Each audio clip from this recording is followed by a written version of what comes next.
España de leyenda.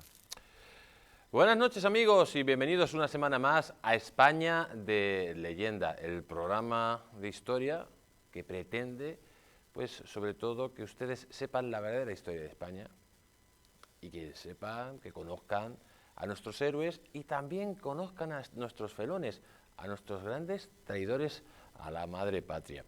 Y hoy tenemos a un gran traidor, nada más y nada menos que Antonio Pérez, secretario de Felipe II.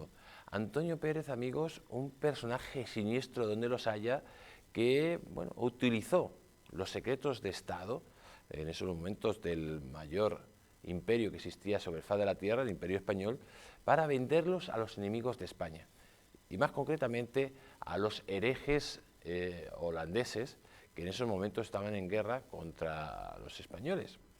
Y todo ello no porque no tuviera un dinero o ganara bastante dinero por ser secretario del rey Felipe II, sino, amigos, porque en esa vida disoluta, llena de vicios, pues este hombre necesitaba cada vez más dinero para poder mantener esa vida llena de, bueno, de momentos pecaminosos, digamos en una sola palabra. Antonio Pérez, un hombre muy inteligente, un hombre que ha sido estudiado por muchísimos historiadores y un hombre que fue también uno de esos padres de la leyenda negra antiespañola. Él se vendió a los enemigos de España, para hacer el mayor daño posible a nuestra nación. Se vendió a los franceses de Enrique IV, se vendió a los ingleses de Isabel I de Inglaterra, y todo ello para hacer pagar sus deudas a nuestro rey Felipe II. Y además, luego escribió ese libelo, porque todos estos personajes que han hecho daño a España, amigos, escribieron libelos que posteriormente serán la base de esa leyenda negra antiespañola. Nos hemos preguntado, ¿de dónde viene la leyenda negra antiespañola? Pues generalmente de personajes, todos españoles, que traicionaron a España y que posteriormente, pues de sus escritos y de sus denuncias, pues, amigos, nace la leyenda negra, que la utilizaron nuestros enemigos para hacer la mayor campaña de desprestigio que jamás ha conocido la historia. En definitiva, personajes siniestros donde los haya, como Antonio Pérez, que pretendieron destruir nuestra nación y que se quedaron en el intento, porque sí, hicieron daño a Felipe II, pero poco más. Vamos a ver el documental que os hemos preparado sobre Antonio Pérez y a continuación empezaremos a analizar las felonías de este personaje siniestro donde los haya.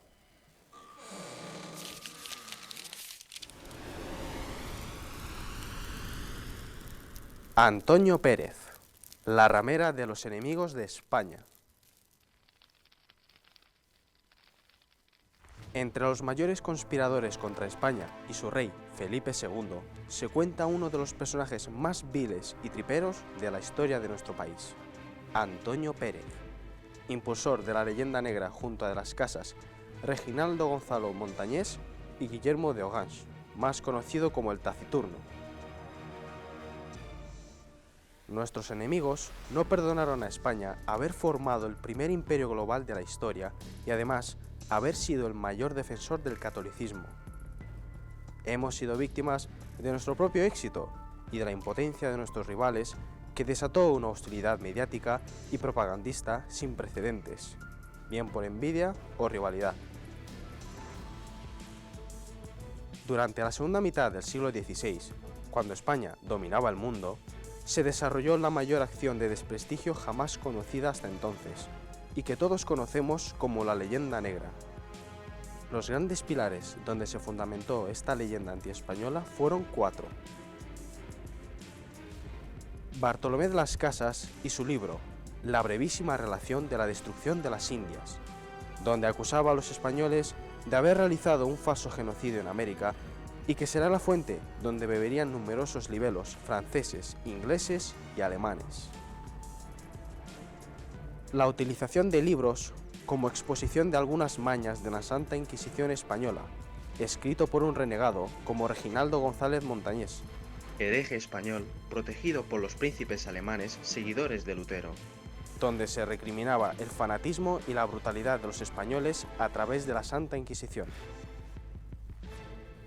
Apología, obra de Guillermo de Orange, donde describía a su rey Felipe II como el más sanguinario de los seres humanos. Le imputa, entre otras cosas, delitos tan graves como el de haber matado a su tercera esposa Isabel de Valois y a su propio hijo Don Carlos, sin importarle que gran parte fuera mentira. A estas tres joyas se tiene que sumar el rufián de Antonio Pérez, quien no solo acusó a Felipe II de asesinar al secretario Escobedo, sino que vendió secretos de Estado a todos nuestros enemigos con el fin de acabar con el Imperio español. Imaginamos que, en la Segunda Guerra Mundial, el general Douglas MacArthur se pasara al bando nipón y hubiera desvelado todas las posiciones y los puntos débiles del ejército americano para que los japoneses ganaran la guerra. La historiografía mundial le hubiera tratado como un marrano traidor, y con toda la razón del mundo, pues algo parecido, incluso peor, es lo que hizo Antonio Pérez, quien fuera secretario de Felipe II y en esos momentos uno de los hombres más influyentes y poderosos de Europa. Antonio Pérez nace en Valdeconcha, Guadalajara, en el año 1540. Dicen las fuentes que era hijo de Gonzalo Pérez, quien también fue secretario del emperador Carlos I y de Felipe II, aunque hay otras fuentes que afirman que era hijo ilegítimo del aristócrata portugués Ruy Gómez de Silva, más conocido como el Príncipe de Éboli, que más tarde apadrinaría la meteórica carrera de nuestro protagonista. En el año 1568, tras la muerte de su padre y a la temprana edad de 28 años, ocupa el cargo de secretario para Asuntos de Italia, convirtiéndose en uno de los hombres más poderosos de la España imperial. En aquella época existían dos grandes familias nobiliarias que luchaban por el poder y sobre todo por influir en las decisiones de Felipe II. Por un lado, los Alba y por otro sus enemigos acérrimos, los Éboli, a los que pertenecía tan sibilino personaje. Vicioso por naturaleza, Pérez se caracterizó por vivir por encima de sus posibilidades, a pesar de la posición que tenía, llevando una vida disoluta y pecaminosa. Desde un principio, se sospechó que trabajaba como espía doble, vendiendo secretos de Estado a los enemigos del reino para poder sostener su vida lujuriosa. Poco a poco, la agudeza, la desenvoltura, la inteligencia e instinto político de Antonio sedujeron al monarca y nuestro protagonista se fue ganando su confianza hasta el punto que se convierte en gran amigo y consejero de Felipe II. Gracias a ello, nuestro protagonista empieza a tener acceso a los secretos más oscuros del reino, situándole en un puesto privilegiado dentro de la jerarquía del imperio.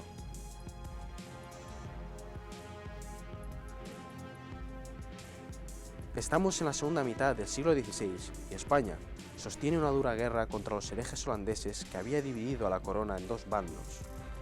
Los que quieren una solución negociada a la guerra en Flandes, como Ruy Gómez de Silva, el que fue marido de la princesa de Éboli, y los que quieren más mano dura contra los herejes holandeses, liderados por el duque de Alba y Juan de Austria. ¿Cómo empezó el tráfico de secretos a partir de esa división? Según Javier Esparza, si la princesa de Éboli pudiese explicarlo, lo haría así. Al principio, yo no buscaba más que la paz en Flandes, como mi difunto esposo, el príncipe de Éboli. Miles de españoles morían allí sin tregua, pero la guerra no era inevitable. Era posible encontrar una salida negociada a todo aquello, así comenzaron a circular sobre mi mesa los primeros secretos de Estado. Las maniobras del partido belicista salían del Escorial, llegaban a mí y Antonio Pérez las transmitía a los líderes flamencos. Según el investigador Manuel Fernández Álvarez, es muy probable que Felipe II fuera amante de la princesa de Éboli, quien al parecer, según algunas fuentes, mantenía relaciones íntimas con su supuesto hijastro Antonio Pérez. Al enterarse Antonio Pérez que Escobedo sabía que le ponía los cuernos al rey con la princesa de Éboli, toma la decisión de acabar con el asesor de Don Juan. Pero existe otra versión más fiable. Por lo visto, Escobedo había descubierto que tanto la princesa como Pérez vendían secretos de Estado a los enemigos de España. Tras ser desenmascarado, Pérez decide actuar lo más rápido posible para salvar el pellejo y su estatus político. Es a partir de este momento cuando se desencadena la Operación Escobedo.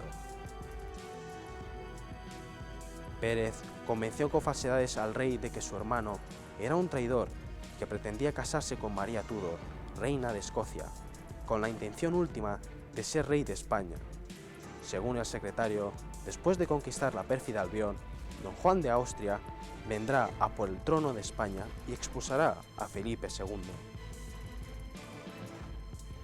Cuando Escobedo llega a Madrid en el año 1577, el sibilino secretario Pérez comunicó a Felipe II que el asesor de Don Juan era el cerebro de la conspiración que se preparaba contra él.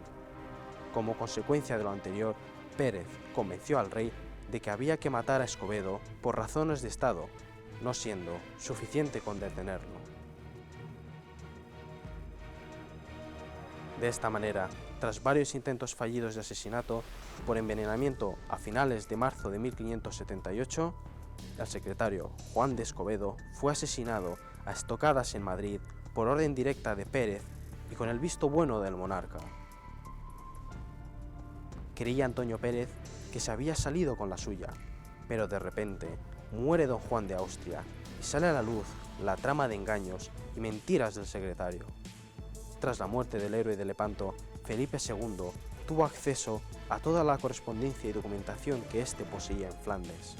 El monarca, tras leer los papeles, descubre que Don Juan siempre le ha sido fiel y se da cuenta en esos momentos de cuán lejos estaba su hermano y Escobedo de rebelarse contra él, descubriendo el ingenuo rey que Pérez le había engañado y que él era el verdadero traidor. Así, el 28 de julio de 1579 ordena detener a Pérez y poco después a la princesa de Éboli. El rey pensaba que de esta manera terminaría con el escándalo, pero no se imaginaba que solo era el principio de sus problemas. Tras protagonizar una fuga de película de las cárceles castellanas, Pérez buscó refugio en las Cortes de Aragón, donde el maligno secretario fue bien recibido por nobles y personas influyentes de aquellas tierras.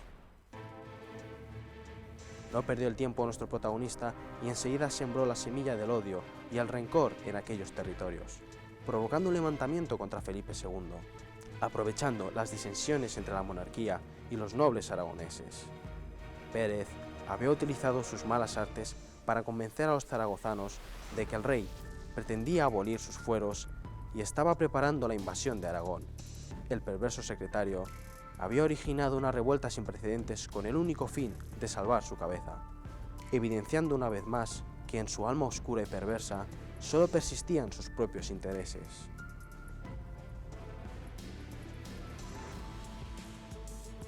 La rebelión aragonesa provoca la lógica intervención de Felipe II, que mandó un ejército de 12.000 soldados para terminar con la insurrección. Pero como dice el refrán, mala hierba nunca muere, y aprovechando el furor de la revuelta, Pérez cruzó los Pirineos y se refugió en Francia, donde le esperaba el futuro rey Enrique IV. ¿Pero creen que las infamias del rufián Antonio Pérez terminarían aquí? El felón de Pérez no tardó ni un minuto en convencer a Enrique IV que era el momento propicio para invadir Aragón, donde según Pérez, las tropas francesas serían recibidas como liberadores del yugo castellano. El iluso rey gabacho, creyendo las patrañas del secretario, mandó un ejército de invasión, pensando que las nobles gentes de Aragón eran unos traidores como su escudo asesor, y así el leal pueblo aragonés, tras ver cómo invadían sus fronteras, se puso en pie de guerra para expulsar a puntapiés al invasor francés. Seguían las intrigas y las manipulaciones de Pérez en la corte francesa, y en 1593, de nuevo, convenció al crédulo Enrique con el argumento de que podían aprovechar una revuelta interna y de esta forma se haría con el imperio más poderoso de aquellos tiempos. Así nos lo relata Gregorio Marañón. No cedió, sin embargo, Pérez, y años después propuso un nuevo plan a Enrique IV, sobre la base de la sublevación de los moriscos de Valencia, ayudados por los aragoneses, por algunas fuerzas de Madrid y por los franceses que vivían en España, que eran muchos. Solo en Valencia había más de 11.000. Un espía de Felipe II, que consiguió hablar con Enrique IV, cuenta en su informe secreto que puede leerse en Simancas, lleno de admiración, la mucha ciencia y perfecto conocimiento con que el monarca francés hablaba de los más íntimos asuntos de España. Sin duda, su maestro había sido Antonio Pérez. Después de las desastrosas peripecias de Enrique IV, En sus intentos de invasión de España, Pérez cambió de amo al igual que una serpiente cambia de muda. Nuestro personaje se había convertido en la ramera de los enemigos de España al ofrecer sus servicios al mejor postor. Y así Pérez pasó el Canal de la Mancha y buscó refugio entre las piernas de la reina de Inglaterra. Isabel I mantenía desde el año 1585 una guerra enconada contra la España de Felipe II y tras sus éxitos iniciales, veía cómo poco a poco era derrotada en todos los frentes por los hispanos.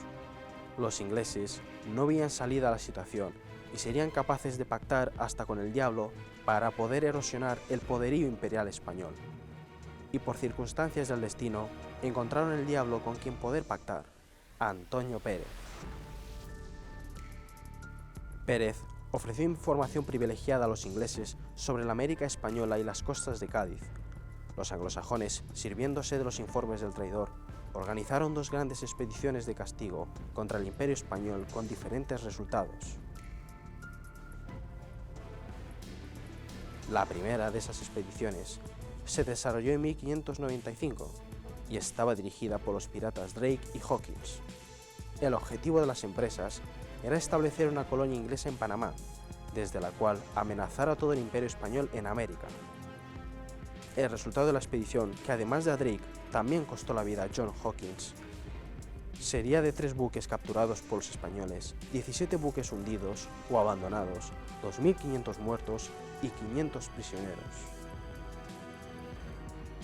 La segunda expedición se realizó en el año 1596, al mando del conde de Essex, quien dirigió una escuadra anglo-holandesa contra la milenaria Cádiz, saqueando la ciudad e incendiando varios buques. Pero según Luis Gómez, obtuvieron un gran triunfo mediático y publicitario, pero un hondo fracaso en los resultados. La empresa había supuesto un alto coste económico para las arcas inglesas, y el botín conseguido en la empresa fue exiguo.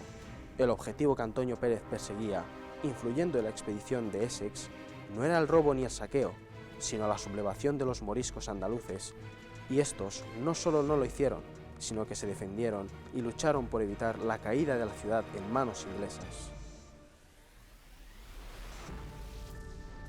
En definitiva, Antonio Pérez trató de vengarse de España y su rey ofreciendo sus secretos a Francia y a Inglaterra, pero gracias a Dios no obtuvo ningún éxito. Pérez acabó muriendo en París, solo y pobre, en 1611. Después de su aventura inglesa, el bellaco de Pérez vuelve de nuevo a Francia apadrinado por Enrique IV, no contento con haber sido el instigador de la invasión francesa de Aragón, de la desastrosa expedición del pirata Drake contra el Caribe español o del ataque a Cádiz. Antonio Pérez publicó en París, en el año 1598, la versión definitiva de sus Relaciones. El perro de los enemigos de España había comenzado la redacción de sus Relaciones en el año 1591 como defensa de su actuación como secretario de Felipe II y de su intervención en la muerte de Juan de Escobedo, de la que acusaba al propio monarca.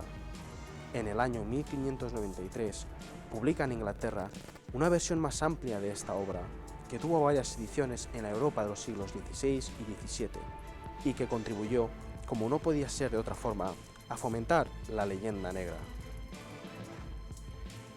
Y las preguntas que nos hacemos todos después de conocer a este individuo tan siniestro son las siguientes. ¿Cómo es posible que el testimonio de un personaje tan oscuro haya sido el germen de la leyenda negra antiespañola? ¿Cómo el libelo de un ser infante, cruel, despiadado, egoísta, traidor y miserable puede ser el pilar donde se fundamentan los ataques a España? ¿Y cómo hemos consentido que el testimonio de la ramera de los enemigos de España sea la fuente donde se inspira la mayor parte de la historiografía mundial y de algunos historiadores patrios?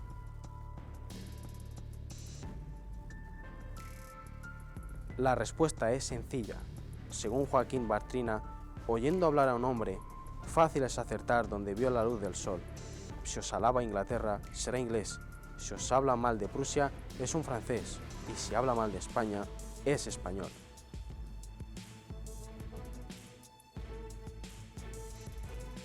Hemos visto que los grandes responsables de la leyenda negra antiespañola tienen nombre y apellidos españoles. A lo largo de la historia, se ha querido buscar el origen de nuestros males en nuestra maravillosa historia, incluso una parte de nuestra sociedad, en dar por buenos los argumentos descalificativos de nuestros enemigos. Pero tenemos que recordar que ningún país serio permitiría que se hiciera apología de la leyenda negra antiespañola en sus escuelas, universidades o medios de comunicación. El día que nuestros supuestos padres de la patria conozcan la historia de nuestro país, se darán cuenta del daño que hacen promocionando semejantes mentiras y exageraciones en nuestra sociedad. En definitiva, Antonio Pérez fue un gran traidor a España, pero en la actualidad existen muchos felones que siguen los pasos de este personaje, ya sea por ignorancia o por odio a nuestra nación.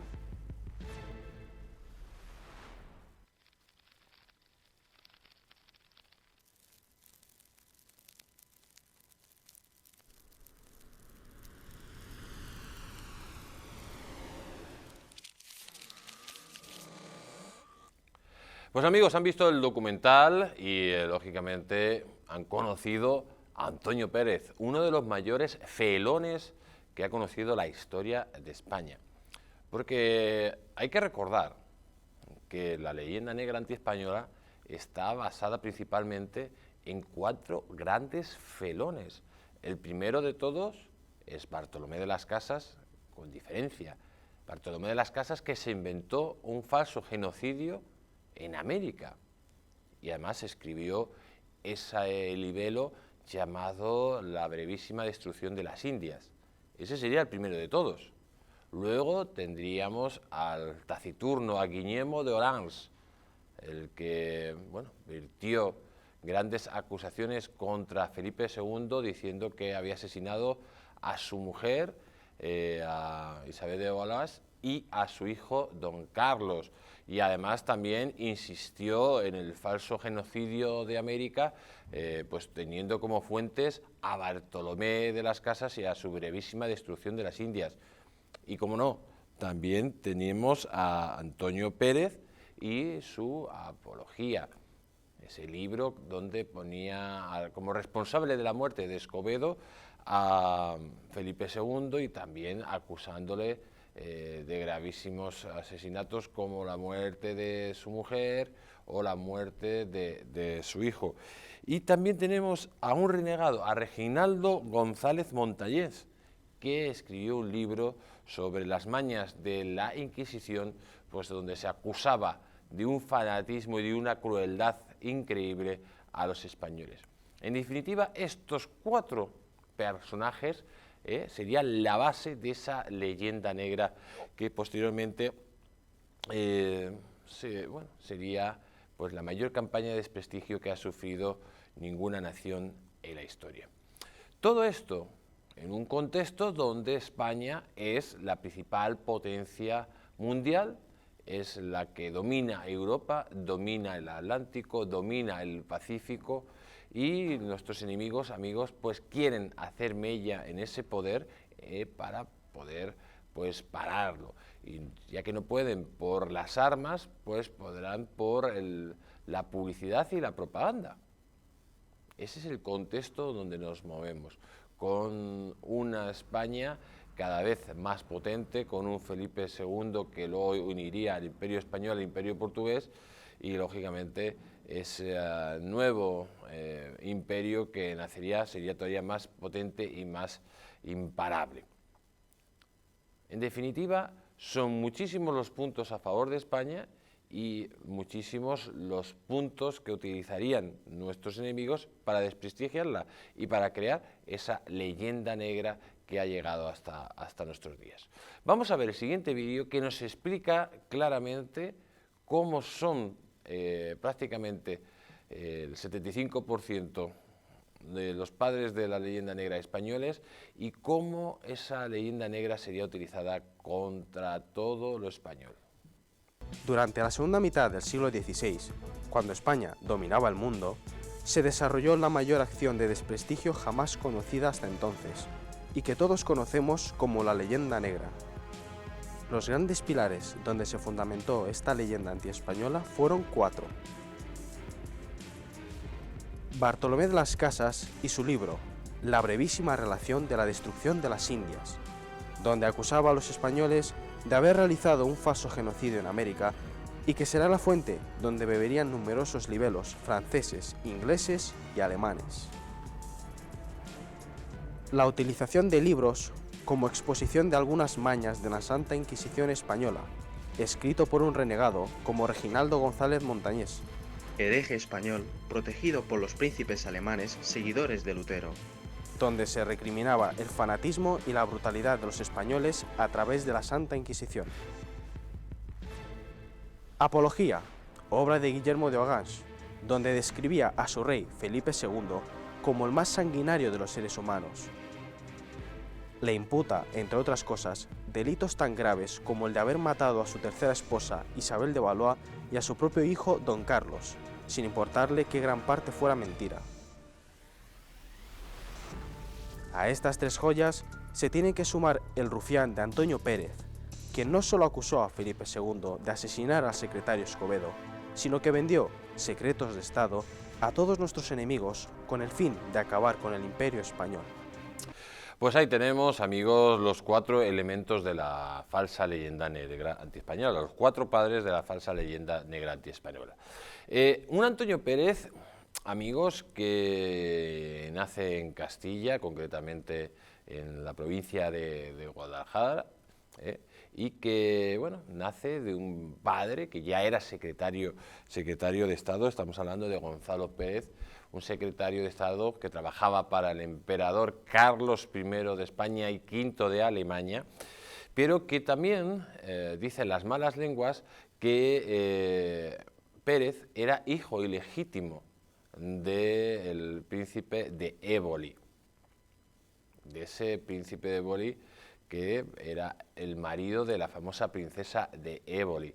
Bueno, en definitiva, Antonio Pérez pues tiene una carrera meteórica, o sea, bueno, se lanza al estrellato a una velocidad increíble, gracias sobre todo a los padrinos que tenía, tanto su padre, que era secretario de Estado, y sobre todo pues a los príncipes de Éboli que le estaban apadrinando. Y en 1568, amigos, pues ocupa el cargo de secretario para Asuntos de Italia, nada más y nada menos. Ahí estaba ya Antonio Pérez en lo más alto de poder, y a partir de aquí empezaría a utilizar, sobre todo, amigos, su gran inteligencia y sus mañas para intrigar y para, sobre todo, vender secretos de Estado. Vamos a ver el siguiente vídeo que nos lo explica.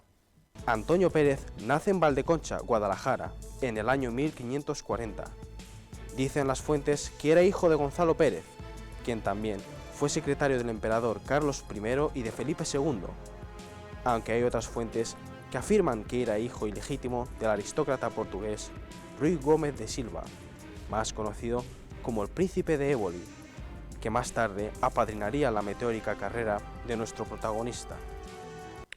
Pues ya ven, amigos, la meteórica carrera de Antonio Pérez le lleva ya secretario secretario de Felipe II, en una época donde ya se ha iniciado la guerra en Flandes. En Flandes, amigos, hay que recordar que los herejes holandeses habían levantado ilegítimamente contra su rey, contra Felipe II, en esa campaña de difamación y de mentiras que había iniciado ya Guillermo de Orange.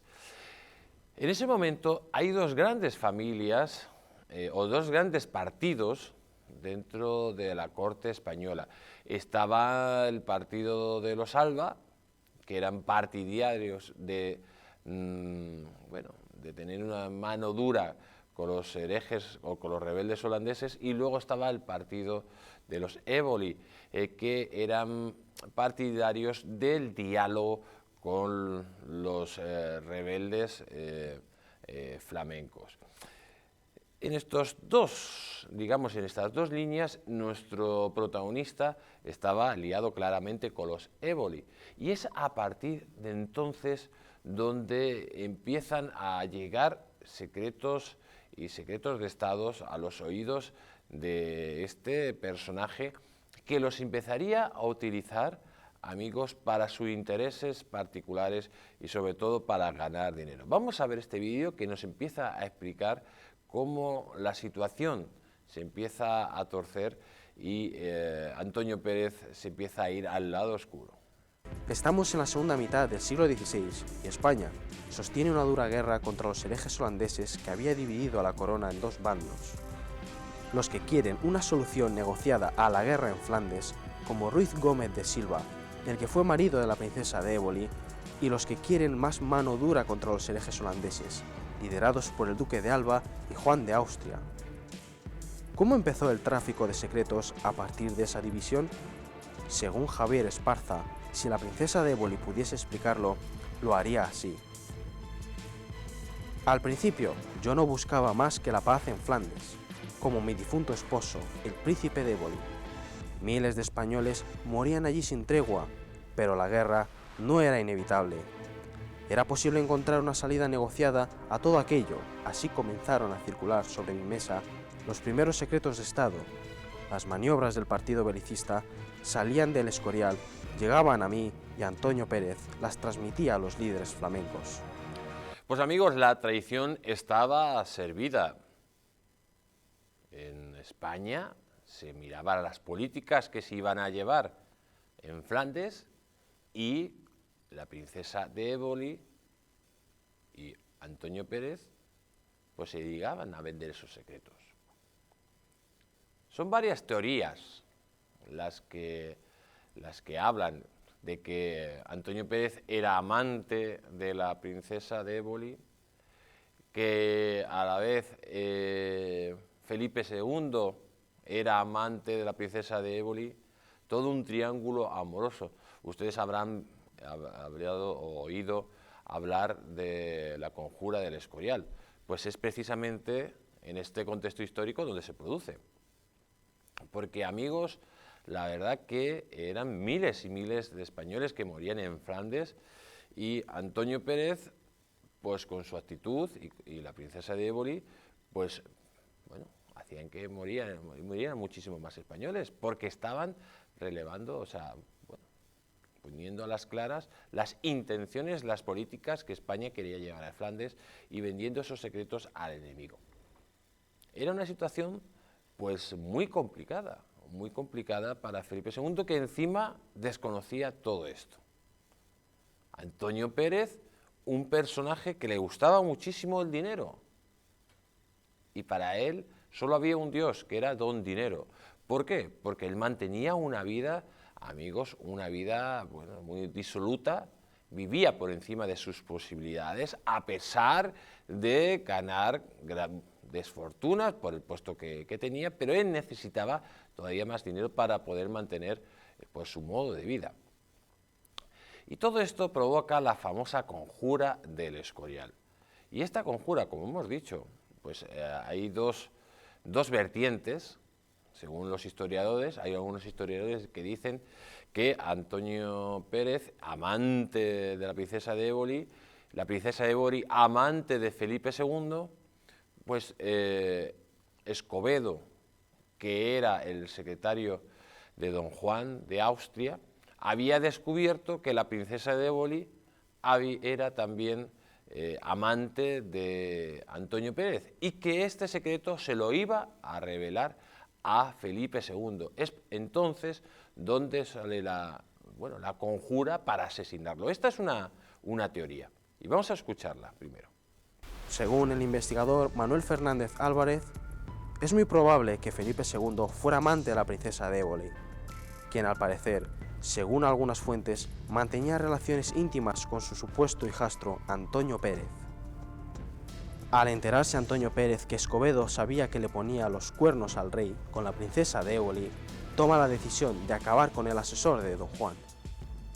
Pues aquí está una primera teoría, que todo parte de que ha sido un conflicto amoroso, donde pues Antonio Pérez es el amante de Felipe II, y Escobedo lo descubre y pretende pues acabar con él. Bueno, esta teoría es la menos factible, ¿no? La verdadera teoría, y la que provoca el asesinato de Escobedo, es la que le vamos a contar a continuación. Pero existe otra versión más fiable. Por lo visto, Escobedo había descubierto que tanto la princesa como Pérez vendían secretos de Estado a los enemigos de España. Tras ser desenmascarado, Pérez decide actuar lo más rápido posible para salvar el pellejo y su estatus político. Es a partir de este momento cuando se desencadena la Operación Escobedo. Pérez convenció con falsedades al rey de que su hermano era un traidor que pretendía casarse con María Tudor, reina de Escocia, con la intención última de ser rey de España. Según el secretario, después de conquistar la pérfida Albión, don Juan de Austria vendrá a por el trono de España y expulsará a Felipe II. Pues ahí ustedes han visto la segunda teoría de la famosa conjura del Escorial.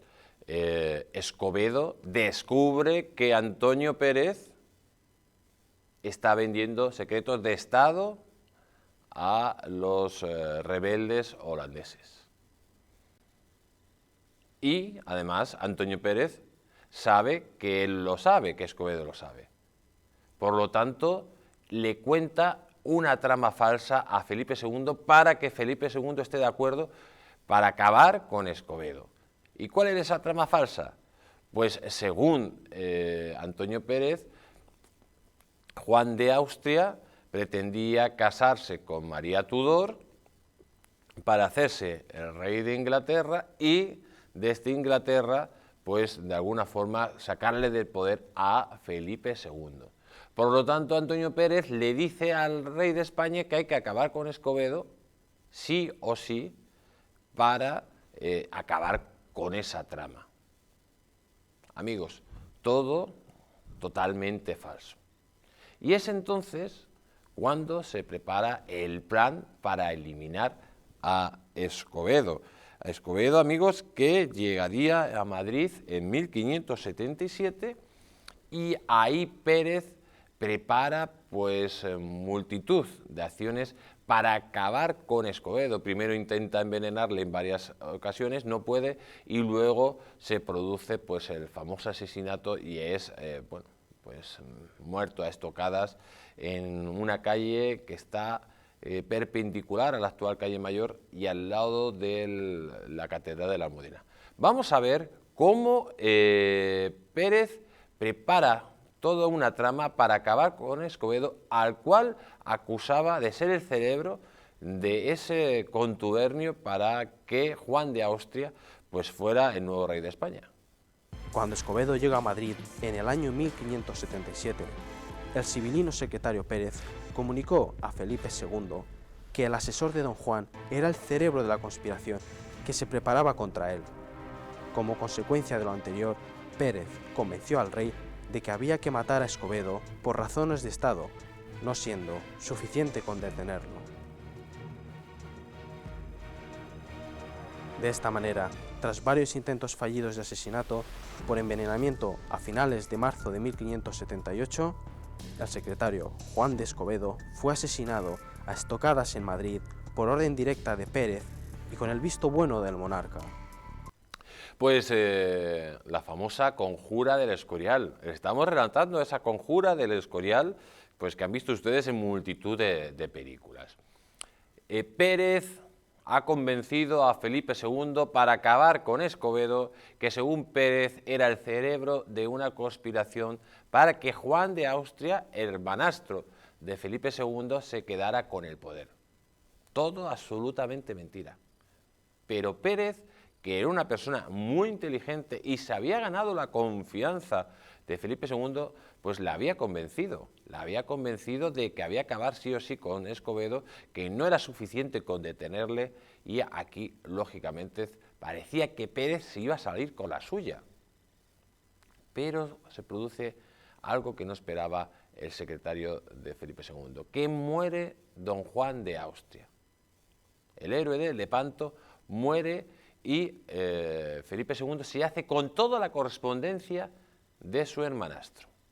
Y ahí Felipe II descubre que todo lo que le había contado Pérez era totalmente falso, amigos. Todo, absolutamente todo. Que don Juan de Austria era totalmente leal a su hermano, a Felipe, y que bueno, todas las historias que le había contado Pérez pues eran falsas, y que se había asesinado a Escobedo sin ninguna legitimidad. ¿Por qué? Porque habían descubierto que Pérez estaba vendiendo secreto de Estado. Esto lo descubre Felipe II, amigos, e inmediatamente indica a sus fuerzas de seguridad que detengan a Pérez y a la princesa de Aulis. Vamos a ver lo que pasó. Creía Antonio Pérez que se había salido con la suya, pero de repente muere don Juan de Austria y sale a la luz la trama de engaños y mentiras del secretario. Tras la muerte del héroe de Lepanto, Felipe II tuvo acceso a toda la correspondencia y documentación que éste poseía en Flandes. El monarca, tras leer los papeles, descubre que don Juan siempre le ha sido fiel y se da cuenta en esos momentos de cuán lejos estaba su hermano y Escobedo de rebelarse contra él, descubriendo el ingenuo rey que Pérez le había engañado y que él era el verdadero traidor. Pues Felipe II ya había descubierto, amigos, que Pérez era el verdadero traidor. Le detiene, pero en una huida prácticamente de película de Hollywood, Antonio Pérez, amigos, logra huir a Aragón y aprovecha las distensiones que había entre los nobles aragoneses y el rey para provocar un levantamiento en Aragón, nada más y nada menos, lo que provoca que Felipe II tenga que mandar un ejército con 12.000 soldados para acabar con esa rebelión. Donde iba Pérez, amigos, provocaba la discordia, porque era un auténtico personaje con una capacidad de convicción tremenda. Lógicamente llega el secretario de Estado, o el secretario de Felipe II, a Aragón, la persona de confianza de Felipe II, el amigo de Felipe II, y llega a Aragón y les dice a los nobles aragoneses que este tipo pretende recortarle sus derechos y los acuerdos con la corona, y que pretenden invadirlo, y esto provoca una rebelión, que al final, amigos, pues termina esa rebelión pues muy mal para los nobles aragoneses, ya que Felipe II pues la machaca y acaba con ella. Vamos a verlo. Tras protagonizar una fuga de película de las cárceles castellanas, Pérez buscó refugio en las Cortes de Aragón, donde el maligno secretario fue bien recibido por nobles y personas influyentes de aquellas tierras. No perdió el tiempo nuestro protagonista y enseguida sembró la semilla del odio y el rencor en aquellos territorios, provocando un levantamiento contra Felipe II, aprovechando las disensiones entre la monarquía y los nobles aragoneses. Pérez había utilizado sus malas artes para convencer a los zaragozanos de que el rey pretendía abolir sus fueros y estaba preparando la invasión de Aragón. Pues amigos, después de que Pérez convenciera a los nobles aragoneses para levantarse contra Felipe II y que Felipe II tuviera que poner orden en Aragón, este personaje logra huir, cruza los Pirineos y llega a la corte del monarca francés Enrique IV, al cual, amigos, le convence para invadir Aragón. Y le dice al rey francés que si invade Aragón va a entrar prácticamente como un libertador en esa región, que los aragoneses se van a unir a él y que esto pues iba a ser casi un paseo triunfal. Pero lo que no esperaba el rey francés era de que los aragoneses no se unen a los franceses que estaban invadiendo sus tierras, sino que le iban a defender y sobre todo, amigos, que estaban invadiendo el territorio del principal imperio que había sobre la faz de la tierra, el Imperio Español. Vamos a verlo. Que era el momento propicio para invadir Aragón, donde según Pérez, las tropas francesas serían recibidas como liberadores del yugo castellano. El iluso rey Gabacho, creyendo las patrañas del secretario, mandó un ejército de invasión, pensando que las nobles gentes de Aragón eran unos traidores como su escudo asesor. Y así, el leal pueblo aragonés, tras ver cómo invadían sus fronteras, se puso en pie de guerra para expulsar a puntapiés al invasor francés. Pues amigos, los franceses, después de ser derrotados, de ser expulsados del territorio nacional, pues parecía que no escarmentaban. Y de nuevo, Antonio Pérez convence al rey francés, al iluso rey francés, para que en 1593 vuelva a invadir España. Pero esta vez no pretendían que los aragoneses se unieran al ejército francés, sino provocar una rebelión de los moriscos. Hay que recordar que los moriscos, amigos, ya se habían levantado en las Alpujarras, en Granada, y tuvo que ser precisamente don Juan de Austria quien acabara con esa rebelión. Por lo tanto, sabían de buena mano, porque Pérez había informado muy bien al rey francés de todo y cada uno de los secretos españoles, sabían de buena mano el talón de Aquiles de los españoles y las debilidades que podía tener en su territorio Felipe II.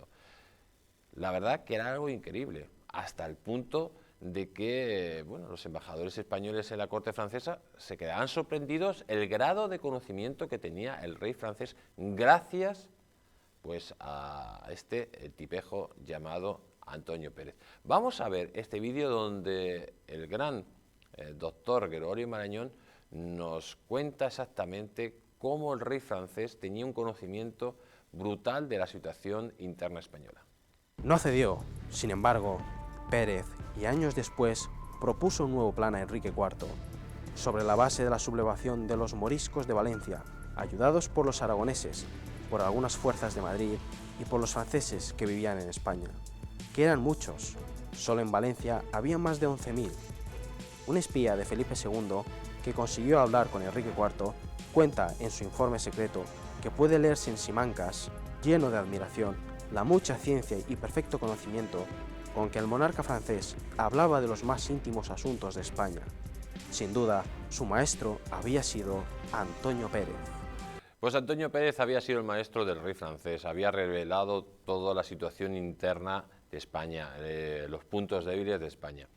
Pero el rey francés, amigos, pues no había triunfado y Antonio Pérez se marcha a Inglaterra. Hay que recordar que en esos momentos Inglaterra sostiene una guerra contra España, una guerra que en un principio por los ingleses parecía que iban a ganarla fácilmente después del desastre de la Felicísima Armada, más conocido como la Armada Invencible, pero amigos, que se le estaba poniendo muy complicada porque un año después se había producido el desastre de los ingleses con la famosa contraarmada, donde perdieron muchísimos más barcos y hombres que los que perdieron los españoles.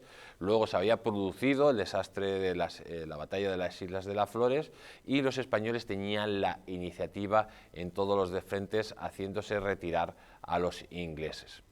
Pero, amigos, Pérez iba a revelarle todas las posiciones defensivas de los españoles en América y también los puntos débiles en la península ibérica, como hizo con los franceses.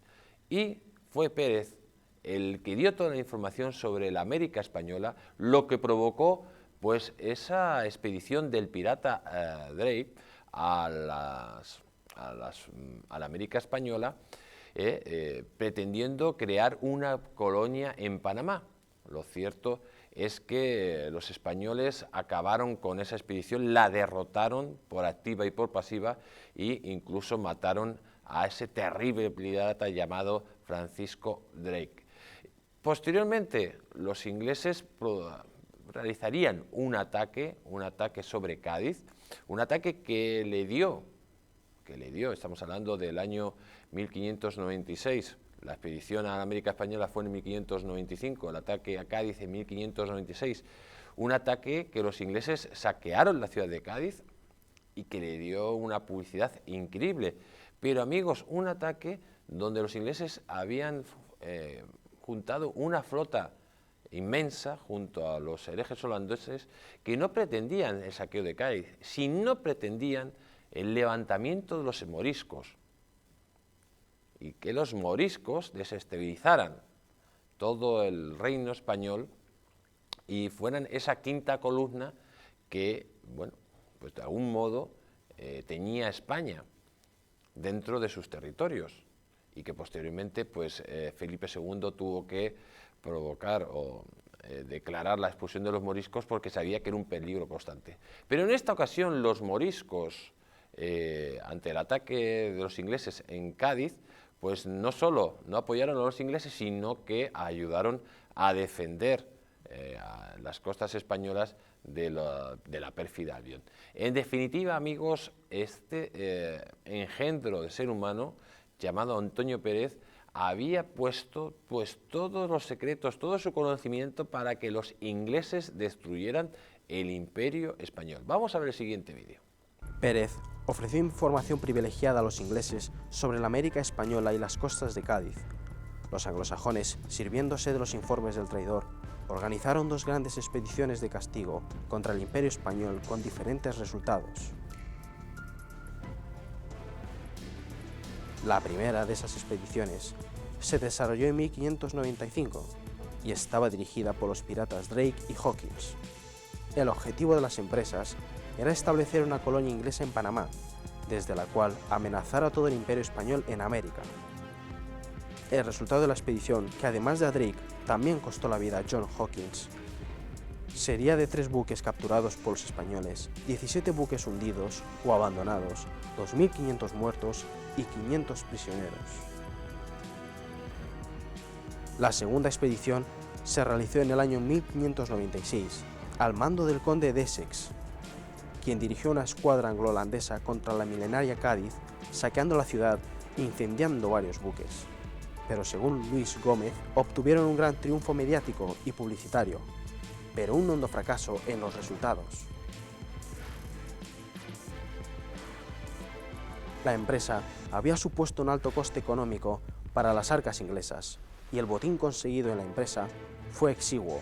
El objetivo que Antonio Pérez perseguía, influyendo en la expedición de Essex, no era el robo ni el saqueo, sino la sublevación de los moriscos andaluces, y estos no solo no lo hicieron, sino que se defendieron y lucharon por evitar la caída de la ciudad en manos inglesas. Pues amigos, constantemente Antonio Pérez pretendía pues, que con los ataques tanto de los franceses primero y luego de los ingleses, sobre todo el levantamiento de los moriscos, que como hemos dicho era esa quinta columna que estaba todo el rato pues, podía poner en jaque al rey de España. En definitiva, Pérez se alió con los enemigos de España, con franceses, con los herejes holandeses, a los cuales vendía secretos de Estado, con los ingleses de la reina Isabel I. A todos ellos les vendió los secretos, reveló pues sobre todo las posiciones o los puntos más débiles del imperio para que les pudieran atacar. Y ese personaje, amigos, que era un miserable, que era una persona sin escrúpulos, capaz de vender su alma al diablo, pues es el que posteriormente pues, escribe un libro que es de referencia para la leyenda negra antiespañola, que se llama Relaciones, donde bueno, pues pone de vuelta y media al rey de España, le acusa de estar detrás de la muerte de Escobedo, y en definitiva pues un personaje siniestro donde lo señala. Vamos a ver cómo Antonio Pérez, amigos, termina su versión definitiva de las Relaciones en 1598 y pues se quedó bastante a gusto después de poner verde a su rey, al rey de España. Antonio Pérez publicó en París en el año 1598 la versión definitiva de sus Relaciones. El perro de los enemigos de España había comenzado la redacción de sus relaciones en el año 1591 como defensa de su actuación como secretario de Felipe II y de su intervención en la muerte de Juan de Escobedo, de la que acusaba al propio monarca.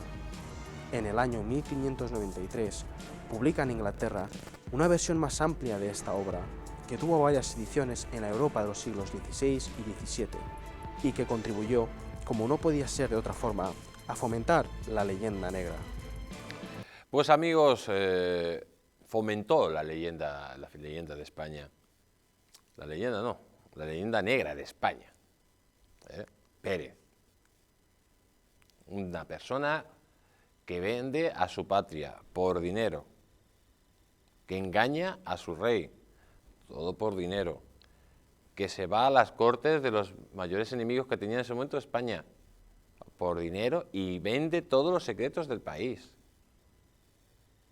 Y este es el que tiene el valor, encima de escribir un libro contra el rey de España y contra España.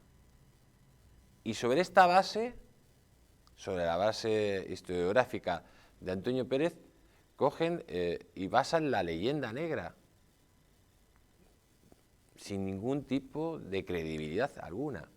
Y así todo, amigos, así todo. Es que la historia que nos han contado es prácticamente todo al revés. Pero aquí hay algunos que parece que le dan más valor a lo que dicen personajes como Pérez, a la verdad y a los verdaderos documentos historiográficos. Yo entiendo que en una época donde estábamos en guerra, pues se hiciera propaganda contra España. Pero lo que no entiendo es que esa propaganda totalmente tergiversada para hacer daño a nuestro país, pues sean las bases o las fuentes donde la mayoría de los historiadores, tanto europeos como españoles, beban, cuando no tiene ningún sentido y ningún fundamento.